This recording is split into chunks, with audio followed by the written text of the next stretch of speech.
काही दिवस बातम्या येत होत्या की एक आश्चर्यकारक भूकंप होणार आहे। आम्ही सुद्धा विचार करत होतो की आता भूकंप हा आश्चर्यकारक कसा असू शकतो, आणि तो भूकंप आज काय आहे तो संपूर्ण देशाने पाहिला। मी उन्मेष पाटील, करण आणि तुमच्या सगळ्या सहकाऱ्यांचं मनापासून नुसतं स्वागत नाही तर अभिनंदन करतो। कारण आजपर्यंत रोज मी पाहत होतो, वाचत होतो, कोणी किडीक इकडे तिकडे गेला तरी शिवसेनेला धक्का, असा धक्का खाणारी शिवसेना नाहीये। शिवसेना जेव्हा धक्का देते ती जोरात देते, आणि म्हणून मी आज यांचं अभिनंदन एवढ्यासाठी केलं की एकतर्फी सगळा प्रवाह चालला आहे की काय असं देशात वातावरण असताना सत्ताधारी पक्षातून उद्या जो सत्ताधारी पक्ष होणार आहे तो सत्ताधारी पक्ष व्हावा, सत्ता बदल व्हावा। राजकारणामध्ये सुद्धा बदल गरजेचा असतो, आणि त्याच्यामध्ये खास करून आम्ही जे काही लढतो आहोत ते जनतेसाठी लढतो आहोत। मी परवाच्या दिल्लीच्या मीटिंगमध्ये जे काही थोडं बोललो त्यामध्ये मी जे सांगितलं होतं तेच पुन्हा बोलतो। देश हुकुमशाहीच्या दिशेने चाललेला आहे, आणि यावेळेला देशात जर पुन्हा एका व्यक्तीचं आणि एका पक्षाचं सरकार आलं तर देश संपला म्हणून समजा। वापरा आणि फेकून द्या ही एक भारतीय जनता पक्षाची जी वृत्ती आहे तिचा फटका आम्हाला तर बघितला, आम्ही पाहिला, आम्ही त्याच्या विरुद्ध लढायला उभे राहिलो। पण आता त्यांच्या पक्षातील कट्टर निष्ठावान ज्यांनी अक्षरशः रक्त आटवून घरदार कुटुंबाकडे दुर्लक्ष करून जिजून पक्ष बांधणीसाठी, पक्ष रुजवण्यासाठी मेहनत केली, त्यांना सुद्धा आता फेकून देण्याचं जे एक धोरण भाजपाने अवलंबलं आहे त्या विरुद्ध एका निष्ठावंत कार्यकर्त्यांनी त्यांच्या असंख्य सोबत्यांसह, मी तर म्हणेन ह्याला खरं बंड म्हणतात। कारण आमच्याकडे जे झालं ती गद्दारी होती, त्यांना सगळेजण संपूर्ण जग हे खोकेबाज म्हणतं, पण गद्दारी आणि बंडखोरी यातला जो फरक आहे तो उन्मेष, तुम्ही आणि करण, आपण सगळ्यांनी देशाला दाखवून दिलेला आहे। आणि आता साहजिकच आहे, जळगाव मतदारसंघ हा शिवसेनेकडे आहे। आजपर्यंत आम्ही तो मित्र पक्षाला म्हणजे भारतीय जनता पक्षाला देत आलो होतो, त्याच्यामुळे गेल्या वेळेला आमच्या दोघांचे उमेदवार उन्मेषजीच होते। निवडून आल्यानंतर त्यांनी अतिशय चांगलं काम केलं, आणि आम्हाला एक असं वाटत होतं की जळगाव आपण घेतोय, पण उन्मेष तिकडे असतील तर बाबा कार्यकर्त्याच्या समोर लढायचं कसं।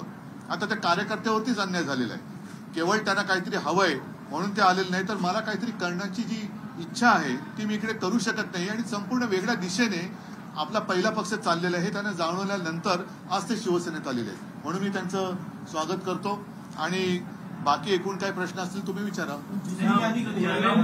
5 उमेदवारांची घोषणा झाली नाहीये, त्यापैकी काही तुम्ही आज घोषणा करणार आहात? तुम्हाला कधी करू असं वाटतं? या लिहून घ्या।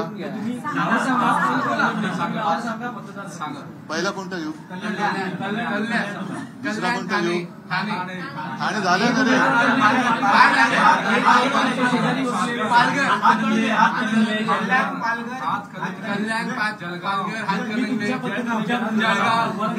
बरं ठीक आहे। आतापर्यंत तुम्हाला कल्पना आहे की शिवसेनेचे जे एक वैशिष्ट्य आहे, अनेक साधे कार्यकर्ते, साधी सामान्य माणसं शिवसेनेने मोठी केली। दुर्दैवाने मोठी केलेली, मोठी झालेली माणसं ही गद्दार निघाली, काही सगळेजण नाही, आणि ते पलीकडे गेले। पण त्यांना मोठी करणारी माणसं, ती जी ताकद आहे ती शिवसेनेमध्ये राहिली, आणि म्हणून आम्ही असं ठरवलंय पुन्हा एकदा कल्याणमधून एक माझी म्हणजे शिवसेनेची कट्टर कार्यकर्ती वैशाली दरेकर या उद्याच्या कल्याणच्या खासदार असतील।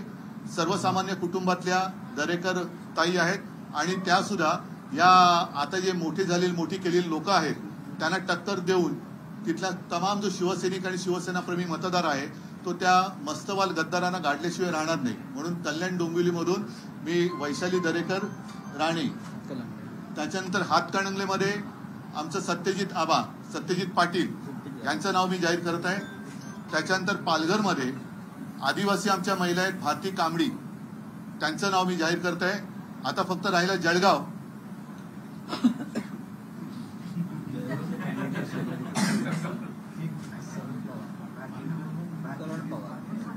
जळगावचं काय करायचं? जळगावला करण पवार आपल्या समोर बसलेले आहेत। आणि उन्मेष दादा आणि सगळ्या माझ्या सहकार्यांनी, ललिताताई पण सोबत आलेल्या आहेत, त्या वैशालीताई आहेत, सगळ्यांनी मिळून त्यांचं स्वागत केलेलं आहे. आणि मला खात्री आहे की जळगावमधून यावेळेला अस्सल शिवछत्रपतीचा भगवा झेंडा लोकसभेवरती गेल्याशिवाय राहणार नाही. आता एक जागा जी राहिलेली आहे त्याच्याबद्दल आता बघू. आमच्या मित्रपक्षांकडे मुंबई उत्तर आमच्या मित्रपक्षाला आम्ही विचारतोय ते लढणार आहेत का. ते जर लढत असतील तर त्यांना लढू द्या, नाहीतर आम्ही ती जागा आमचा उमेदवार जाहीर करू. नाही, आमच्याकडे उमेदवार आहे, पण आम्ही यापूर्वीच मुंबईतल्या 6 पैकी 4 जागा ज्या वाटाघाटी ठरल्या त्या जाहीर केलेल्या आहेत. 2 जागा मित्रपक्षाला आम्ही सांगतो की तुम्ही लढा, त्यांनी त्या जागा लढाव्यात अशी आमची इच्छा आहे. कारण यावेळेला संपूर्ण हुकुमशाहीच्या विरोधात लाट आहे आणि ही लाट कोणत्याही जागा जिंकून देण्या एवढी सक्षम आहे. त्याच्यामुळे आम्ही आज सुद्धा आमच्या मित्रपक्षांना सांगतो की एक, मला आता दिशा नाही माहीत, पण बोरिवलीची एक सीट आणि बांद्राची एक सीट, या 2 जागा आम्ही मित्रपक्षांना सांगतो की तुम्ही लढवत असाल तर जरूर लढा. आमचे सगळे कार्यकर्ते इकडे शिवसेनेचा उमेदवार असल्याप्रमाणेच पूर्ण मेहनतीने ही सीट जिंकून देण्यासाठी प्रयत्न करतात. उद्धवजी, राजू शेट्टींबरोबर तुमच्या 2 बैठका झाल्या, काय असं झालं की ही बोलणी पिसपेटली आणि तुम्ही? बोलणी पिसकटण्याचा प्रश्न नाहीये, पण शेवटी जर का हुकुमशाही गाड्याची असेल तर तिकडे विरोधी पक्ष म्हणून जे आज आम्हाला म्हटलं जातं, ह्या पक्षांची ताकद ही वाढली पाहिजे. आणि म्हणून आम्ही असं ठरवलं की यापूर्वीच्या 19 सालच्या निवडणुकीत कोल्हापूर जिल्ह्यातल्या 2 जागा कोल्हापूरकरांनी शिवसेनेला विजयी केलं होतं. त्यातली कोल्हापूरची जी जागा आहे ती आम्ही शाहू महाराजांचा मान ठेवून ते जे काही निर्णय घेतील त्याप्रमाणे आम्ही ती त्यांना काँग्रेसला दिली. साहजिकच आहे, दुसरी जागा पण जर का आम्ही सोडली तर तिथला जो एक शिवसेनाप्रेमी हिंदुत्ववादी मतदार आहे तो नाराज होण्याची शक्यता आहे. म्हणून आम्ही हातकणंगले आणि सांगली लढवण्याचा निर्णय घेतलेला आहे. तुमच्याकडून एक राजू शेट्टी यांना एक महाविकास आघाडीमध्ये या आणि तुम्ही त्यानंतर परंतु महाविकास आघाडीमध्ये येण्यासाठी राजू शेट्टींनी मशाल चिन्हावर निवडणूक लढवावी. सांगा ना. राजू शेट्टी, एक मिनिट, संजय राऊत आपल्याशी. आम्ही त्यांच्याशीच बोलत होतो. उद्धवजी आणि माननीय उद्धवजी आणि राजू शेट्टी यांची मातोश्रीवरच 2 बैठका झाल्या. राजू शेट्टी यांच्या कामाविषयी किंवा त्यांच्या पक्षाविषयी आमची स्पष्ट भूमिका होती की शेतकऱ्यांचं काम करतायत, आंदोलन करतायत. पण हातकणंगले हा शिवसेनेचा मतदारसंघ आहे. राजू शेट्टी यांचा पराभव मागच्या निवडणुकीत 19 साली शिवसेनेच्या उमेदवारांनी केला. राजू शेट्टी यांची भूमिका अशी होती की आम्ही त्यांना पाठिंबा द्यावा, पण तिकडलं राजकीय गणित सध्याचा पाहता आमच्या सर्व पदाधिकाऱ्यांनी, माजी आमदारांनी अशी विनंती केली राजू शेट्टीने आणि आम्हाला की शिवसेनेचा मतदारसंघामध्ये शिवसेनेचाच उमेदवार असेल मशालीवर, आणि तो मशालीवर लढत असेल तर उद्याच्या राजकारणात आम्हाला त्याचा फायदा होईल. आम्ही राजू शेट्टींना विनंती केली आपला पक्ष रितसर महाविकास आघाडीत सामील होऊ द्या. आम्ही त्यांना दुसरी विनंती केली की तुम्ही मशाल हे चिन्ह घ्या, आम्ही तुम्हाला 3 पक्ष पाठिंबा देतो. त्यांनी विचार करायला वेळ घेतला आणि त्यांच्याकडून निरोप आला की मला मशाल चिन्ह घेता येणार नाही. त्याच्यामुळे शिवसेनेचे आमचे माजी आमदार शाहूवाडीचे सत्यजित आबा पाटील बरं का, त्यांची उमेदवारी उद्धव साहेबांनी जाहीर केली. आम्ही शेवटपर्यंत राजू शेट्टी यांना विनंती करत होतो महाविकास आघाडीत या आणि तुम्ही मशाल चिन्हावर निवडणूक लढा. तुमच्यासारखा शेतकऱ्यांच्या क्षेत्रात काम करणारा कार्यकर्ता जर आम्हाला पाठवता आला तर आम्हाला आनंद आहे. प्रकाश आंबेडकर यांच्यासोबत पहिली जी तुम्ही केली, परंतु आताची परिस्थिती पाहिली गेली तर प्रकाश आंबेडकर आपल्यासोबत नाही आहेत, महाविकास आघाडीसोबत नाही आहेत, परंतु ते काँग्रेसच्या एक 7 ते 10 जागांवर पाठिंबा देत आहेत. परंतु ठाकरे गटाच्या उमेदवारांच्या पाठीशी मात्र ठाकरेंच्या विरोधात उमेदवार दिले आहेत. तर दुसरीकडे बारामती सुप्रिया सुळेंना प्रकाश आंबेडकरांनी हो बरोबर आहे. तसं आश्चर्यकारकरित्या नागपूरमध्ये त्यांनी काँग्रेसला पाठिंबा दिला जिकडे गडकरी उभे आहेत. बरोबर आहे. आता मी प्रकाशजींबद्दल एवढंच म्हणेन की त्यांनी जरी काही बोलले तरी मी त्यांच्याबद्दल काही बोलणार नाही, कारण आमच्या दोघांच्या आजोबांचा एक ऋणानुबंध होता. त्या ऋणानुबंधाला जागून मी प्रकाशजींना पण सांगेन की आपण हुकुमशाही विरुद्ध एकत्र आलो होतो. ठीक आहे, आज जरी तुमचं आमचं जमलं नसेल तरी सुद्धा ते भविष्यात जमणारच नाही अशी भूमिका घेऊ नका. काही वेळेला काही गोष्टी अशा किंवा काही वेळ अशी असते की नाही जुळत, पण म्हणूनच तुम्ही पाहिलं असाल की अगदी संजय राऊतांवरती त्यांनी काही आरोप केले ज्याच्यामध्ये तथ्य नाही, तरी देखील आमच्याकडनं कोणी त्यांच्यावरती काही बोललेलं नाही आणि कोणी बोलणार नाही. ते म्हणतात की आघाडी म्हणतात की आघाडी तुटली, तर तुम्ही सुद्धा आता मानतात की वंचित बहुजन आघाडी सोबत आता त्यांनी तर त्यांची भूमिका जाहीर केलेली आहे आणि म्हणून मी प्रकाशजींबद्दल त्यांनी किती जरी काही बोलले तरी मी काही बोलणार नाही. कारण शेवटी त्यांचे आजोबा माझे आजोबा त्या काळात एका समाज सुधारणेसाठी एकत्र झटले होते. आता माझी अशी प्रामाणिक इच्छा होती की आम्ही दोघं जण हुकुमशाहीच्या विरोधात आणि खास करून डॉक्टर बाबासाहेब आंबेडकरांनी म्हणजे प्रकाशजींच्या आजोबांनी लिहिलेली घटना आहे, संविधान आहे, ती धोक्यात आली असताना आपण जरा थोडंसं एकत्र येऊन आपल्या सर्वसामान्य जनतेची ताकद या हुकुमशाहांना दाखवायला पाहिजे होती असं माझं मत होतं. ठीक आहे, त्यांचं आमचं यावेळेला जरी जमलं नसलं तरी मी पुन्हा एकदा सांगतो, ते जरी काही बोलले तरी मी तरी काही त्यांच्यावरती बोलणार नाही आणि माझ्या लोकांना सुद्धा सांगितले की तुम्ही काही बोलू नका. प्रकाशजींना सांगेन की तुम्ही प्रत्येक शेवटी त्या घटनेमध्येच आहे की लोकशाही आहे, प्रत्येक जण आपापली मत स्वातंत्र्य हे मांडू शकतो, मतं मांडू शकतो आणि ते स्वातंत्र्य टिकवण्यासाठीच आम्ही एकत्र येऊ इच्छित होतो.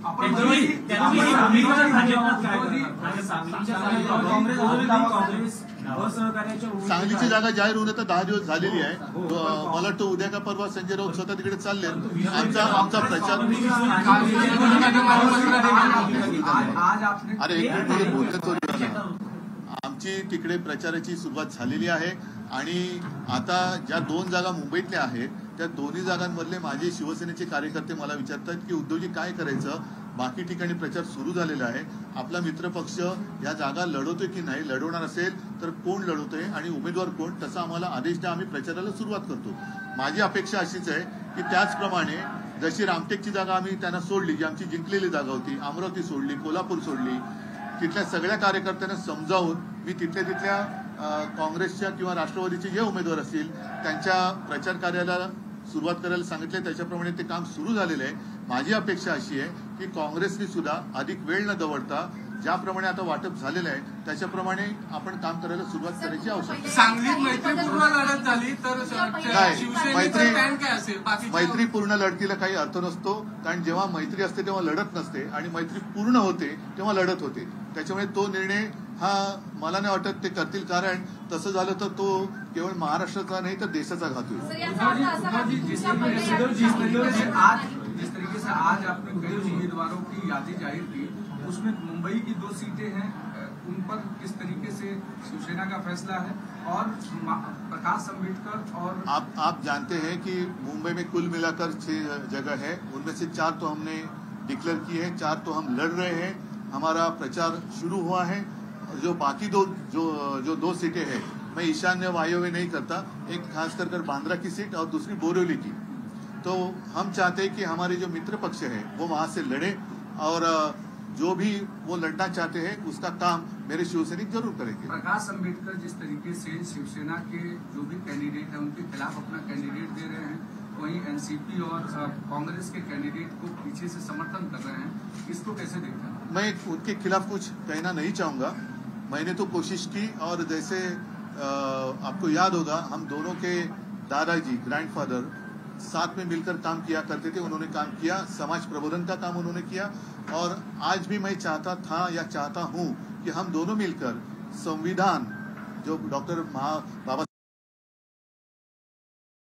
से हम साथ आए और उसको हम बचाएं, उसकी रक्षा करें.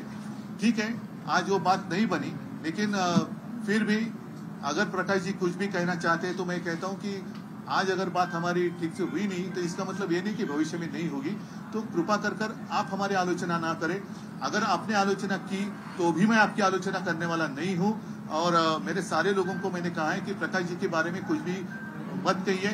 जैसे आपको याद होगा कि पिछले 4-5 दिन पहले संजय राउत जी के ऊपर उन्होंने आरोप लगाए. उत्तर तो हम दे सकते थे लेकिन हमने नहीं दिया.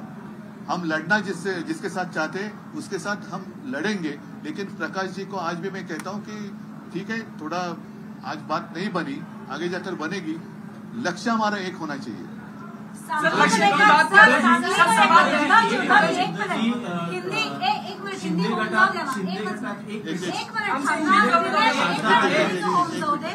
सांगली को लेकर अपनी कांग्रेस में नाराजगी है, क्या आप इसके बारे में पुनर्विचार करेंगे और और क्या फ्रेंडली फाइट की संभावना नहीं है? सुनो, सांगली और जो बाकी आज जो बची थी 4 जगह, वो आज मैंने उसका ऐलान किया है, डिक्लेयर की है।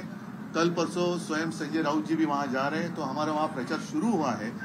अन्य जगहों पर जहां पर हमारे उम्मीदवार नहीं है लेकिन कांग्रेस के हैं, जैसे रामटेक है, पूर्व विदर्भ में तो हमारे पास एक भी जगह नहीं है, तो वहां के शिवसैनिक क्या करें? तो वो भी नाराज थे, अमरावती के नाराज थे, लेकिन उन सारे लोगों को मैंने समझाया है। और जिस तरीके से शिवसैनिकों ने कांग्रेस का प्रचार शुरू किया है, मैं उम्मीद करता हूं कि आज या कल से कांग्रेस भी सांगली से लेकर सारी जगह पर शिवसेना के जहां पर प्रत्याशी हैं उनका प्रचार शुरू करेंगे। फ्रेंडली फाइट नहीं होती है, या तो फ्रेंडशिप करो नहीं तो फाइट करो। शिंदेगड आपल्या विद्यमान खासदारांपैकी एका खासदारांचं कृपाल तुमानेलचं तिकीट कापलं गेलंय, दुसऱ्या उमेदवाराला संधी आहे। अनेकांना त्यांची उमेदवारी वाचवण्यासाठी संघर्ष करावा लागतोय, अनेक चेहरे बदलले जाण्याची शक्यता व्यक्त केली जाते। अशा परिस्थितीत काही तुमच्या संपर्कात आहेत का? त्यांना मातोश्रीचे दरवाजे पुन्हा खुले आहेत का? किंवा भविष्य काळात हा जो अनुभव आहे तो पाहता मातोश्री पुन्हा हा जो अनुभव पाहता जो हा शब्द तो महत्वाचा आहे। प्रत्येकाने आपापला अनुभव घ्यायची आवश्यकता असते। शेवटी अनुभवासारखा उत्तम गुरु नसतो, तर त्यांचा गुरु जो आहे अनुभव तो शिकवेल आणि त्याच्यातनं त्यांना शहाणपण येईल। मात्र याच्या पुढे त्यांचं राजकीय करिअर हे काही विशेष राहिले असं मला वाटत नाही। जसं मी तुम्हाला सांगितलं की कल्याणमधनं आम्ही एक साधी गृहिणी जी कट्टर शिवसैनिक आहे, न घाबरणारी, लढणारी ही उमेदवार म्हणून घोषित केलेली आहे। आणि शिवसेनेची जी एक खासियत किंवा वैशिष्ट्य आहे की साध्या माणसाला शिवसेना मोठी करते, तर ही सगळी मोठी झालेली माणसं त्यांना असं वाटायला लागलं की शिवसेना म्हणजे आपणच। आता त्यांना त्यांची खरी किंमत कळली, आता त्यांना कळली आणि ती त्यांच्यापाशी लख लाभो। त्यांनी त्यांचं आयुष्य ज्याच्यात त्यांना आनंद वाटतो त्याच्यात त्यांनी जगावं, पण आता त्यांना मी शिवसेनेत घेणार नाही। कल्याण की सीट आपने अनाउंस कर दी, लेकिन जिस तरीके से बहुत सीएम ने वहां मेहनत की, लगातार वहां संपर्क, अभी तक कल्याण की सीट वो अनाउंस नहीं कर पा रहे हैं। वो क्या डर है, क्या उद्धव ठाकरे? तो आपको क्या लगता है कि उनकी सीट भी मैं जाहीर करूं? शिंदे गटानं काही उमेदवार जाहीर केलेला आहे, ज्यामध्ये आणखी भाजपच्या दबावामुळे जे उमेदवार आहेत ते बदलण्याची दबाव जो आहे तो भाजपकडून आहे। कशा रीतीने बघतात की भाजप दबाव त्यांना आता कळेल खरे बाळासाहेबांचे विचार काय आहेत।